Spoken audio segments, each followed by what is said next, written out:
এই সুদের কারণে অনেক মানুষ সর্বহারা, এই সুদের কারণে অনেক মানুষ ঘরবাড়ি হারা, এই সুদের কারণে অনেক ব্যবসায়ী দোকান হারা, এই সুদের কারণে অনেক মানুষ দুনিয়ার জমিনে লাঞ্ছিত আর বঞ্চিত। বাজি নমাতিও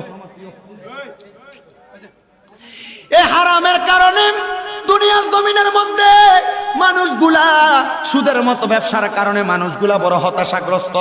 আর বর্তমান সমাজে অনেক মানুষ আছে এলাকার ভিতরে সর্দার মাতাব্বরির জন্য সুদখোরকারী নিয়ে বসে দেয়, মসজিদের সভাপতি নিয়ে সুদখোররে বানায়, ঘুষখোররে সেক্রেটারি বানায়। বলে কেন বানাও? কারণ সুদখোর মসজিদে দুইটা এসি দিব। কেন ঘুষখোররে সভাপতি বানাইলা? এই ঘুষখোরে মসজিদের মধ্যে টাইলস গুলা করে দিবে। কেন এলাকার মধ্যে সর্দারের মধ্যে ঘুষখোর হারাম করে বসাইলা? বলে এ বেটা টাকা আছে মানুষকে দিব। আর হারাম করে টাকা দিয়া তুমি যে তোমার পেট পুরাইবা, আল্লাহর কসম তুমি এটার জন্য আল্লাহর কাছে জবাব দেওয়া লাগবে। আল্লাহ আমাদেরকে হারাম খাবার থেকে হেফাজত করো, জোরে বলেন আমিন। আমার এখন একটা নতুন সিস্টেম চালু হয়েছে, বেড়া মানুষ সুদ খায় না, বেডিরে দিয়ে সুদ লাগায়। যদি চাচার কাছে টাকা হাওলাত চায়, আমার কাছে নাই তো চাচির কাছে তার বইনে দিছিল, কয়টা টাকা সুদে লাগানোর জন্য তার কাছে যায়। আল্লাহর দোহাই ক্ষমা চাই বাবা, এমন অনেক মহিলা সুদ খায় এলাকায়, অনেকে জানে। চিন্তা করতেছে আমার শাশুড়ির সাথে মিলে গেছে, তো আমার দাদির সাথে মিলে গেছে।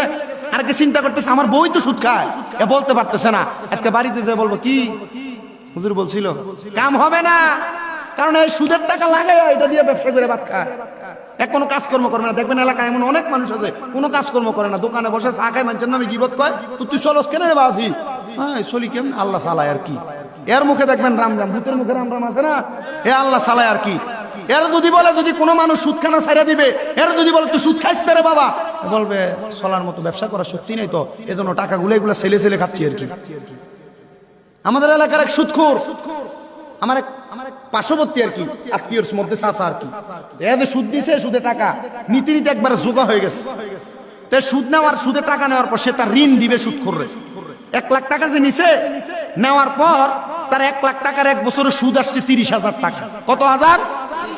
এ বলছে ভাই আমি তো তোর 1 লাখ টাকা জোগাড় করতে কষ্ট হয়েছে, 20,000 টাকা আরেকজন থেকে নিয়ে দিছি তোকে দেওয়ার জন্য, এই আমাকে 10,000 মাফ করা যায় না? এ সুদখোরে কি জবাব দিছে জানেন? সুদখোর বলতেছে আমি যে সুদ খাই আল্লাহ দেখেনি। কয় দেখে। আল্লাহ কি কবরে দেওয়ার পরে সুদ খানার কারণে আমার বাড়ি একটা কম দিব? তাহলে তুই আমার সুদের টাকা কম দিস কেন? আমি চিন্তা করলাম জানে আল্লাহ সুদ খেলে আরে ফিরাইবো, তবু সুদ খায়। আমি বললাম কাকা তুই আরে কি কইছেন? আমার যুক্তি দিচ্ছে যে আল্লাহ আমার সুদ খানার কারণে কবরে মায়ের একটা কম দিবে না, তাহলে তোর থেকে আমি সুদের টাকা কম নিব কেন? আমি বলতে জানে